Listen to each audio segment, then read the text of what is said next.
What's up guys, and welcome back to my channel, and cowabunga. I'm really excited for this video today. I'll be ranking all 6 of the theatrically released Teenage Mutant Ninja Turtle films. We have 5 live action ones and 1 animated one. Again, I've always been a big fan of the Teenage Mutant Ninja Turtles growing up, and I'm excited to be doing this video. But before I get started with my ranking, just a couple of things to mention. First off, I'm expecting some of you guys to maybe disagree with how I rank these films, but again, this is just the order in which I enjoy these films, and I'd be very interested to know how you guys would rank these films, so be sure to post your rankings down in the comments below. Second of which, be sure to go check out my friend Matthew of TheGeek'sAttic's new podcast, the Turtle Time Podcast. I'll be sure to post a link down in the description below to where you can go and find that. It's a great podcast. He's currently working his way through the original Eastman and Laird comics, just breaking them down and reviewing them. Again, guys, it's a great podcast, so be sure to go check that out. All right, we are now ready to get started with this ranking. I'm going to let you guys just sit back and enjoy it, and I'm going to go grab a slice of pizza. Starting down at the bottom of the list for number 6, we have Teenage Mutant Ninja Turtles 3, or for some reason sometimes referred to as Turtles in Time. This film is definitely the weakest of all the TMNT films, but be that as it may, there are some parts of it that I really do enjoy. I always seem to cackle at their jokes every time I watch this film. The fight choreography is pretty decent, but the puppetry and special effects was seriously lacking compared to the first 2 films, and I just couldn't get behind the story and the misuse of Casey Jones in this film. Granted, Elias Koteas had 2 roles in the film, but the role that everyone wanted to see him play wasn't the part that we got. So while this film is more or less a guilty pleasure, it still comes in dead last on my list. Moving on up to number 5, we have Teenage Mutant Ninja Turtles from the year 2014, the film that brought a lot of controversy because of Michael Bay's original concept for this film, in which he wanted to make the Turtles aliens. That still sounds pretty weird. That idea was also so bad that the characters in the film even said it was stupid. I'm very thankful they did not go with that idea, but even still, some of the changes they made to the Turtles and their origin wasn't the greatest either.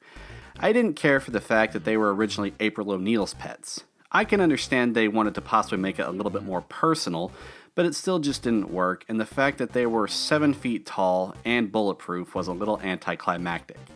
There were some good things about the film. I thought they did a good job capturing the Turtles and Splinter's characters and making the Turtles relatable to the new generation, and I thought the voice actors did a great job. And the fight with Shredder at the end was pretty cool, but I did think Shredder's overall look was weird. Again, this film could have been much worse, and while the changes they did make made it better than the original concept, it's still not the greatest Ninja Turtle film.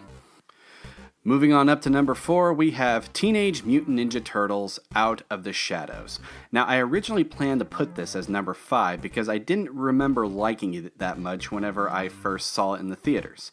But after rewatching it this week, I found it to be more enjoyable, and maybe more so than its predecessor.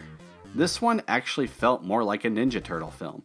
We got more classic TMNT characters like Bebop and Rocksteady, Krang, Baxter Stockman, and the Shredder even returns, who is now played by Brian T.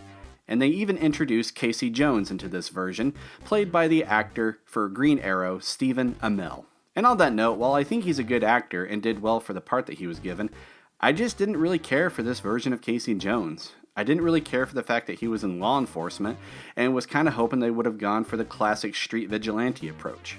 But I did like that they brought back the tension with Raphael. I felt bad for the actor for Shredder, honestly, because Shredder's role in this film was kind of a waste. He only wears his full armor at least once before he's captured by Krang near the end of the film, and other than that, he doesn't really do much. And speaking of which, Krang as a villain was okay, except that he really wasn't in the film much either. He shows up at the beginning, gives Shredder an assignment, betrays Shredder, and then gets defeated by the Turtles. Pretty anticlimactic, however I did like how the character was portrayed. The action was pretty good, and some of the fight scenes were good as well. And again, surprisingly, more enjoyable than I remember. For number 3, we have Teenage Mutant Ninja Turtles 2, The Secret of the Ooze. I used to watch this film a lot as a kid, and I thought that the film was a decent follow-up to the first film, story-wise anyway, but you could definitely tell this film shifts in regards to the tone.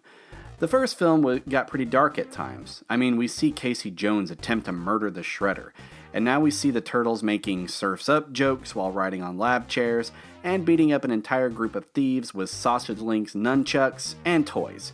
And we get this weird intro where almost everyone in the city is eating a slice of pizza.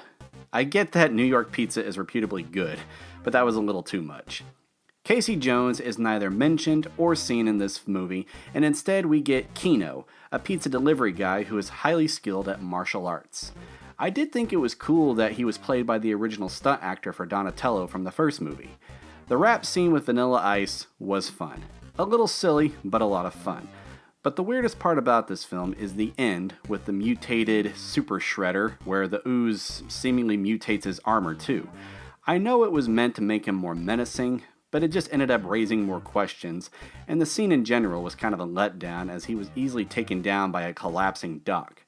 I do enjoy this film. It definitely feels like a TMNT story, just a little sillier than the others. In second place, we have the 2007 animated film TMNT. I'm sure some of you may be surprised or maybe disagree with me on this one, but I actually really enjoyed this film. I remember seeing it in the theaters with a friend of mine when it first came out in 2007. The animation is not the greatest, but it definitely fits the style of the film. I really enjoyed the cast. We get Mako as Splinter, Chris Evans as Casey Jones, Sarah Michelle Gellar as April O'Neil, and other well-known voice actors like Deadpool voice actor Nolan North as Raphael, and James Arnold Taylor as Leonardo, who also voiced Obi-Wan Kenobi in the Star Wars Clone Wars shows. It even features Patrick Stewart as the film's misunderstood villain.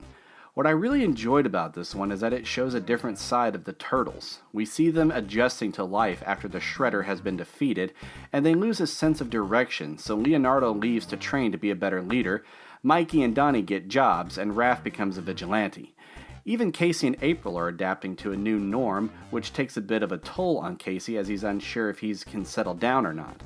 But while the subplot with the villains is going on, we see the Turtles, mostly Leo and Raph, fight each other and deal with their differences, which gets pretty intense at one point. But in first place is of course the original 1990s classic Teenage Mutant Ninja Turtles. I like that this film is a great blend of the original comic mixed with some of the 80s cartoon.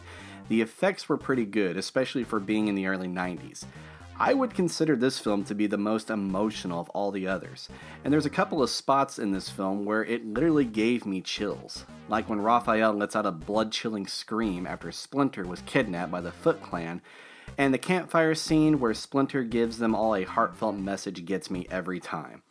I enjoyed the fight between Casey Jones and Raphael at the beginning, and the novelization even goes a bit deeper into that scene, but that's a video for another time.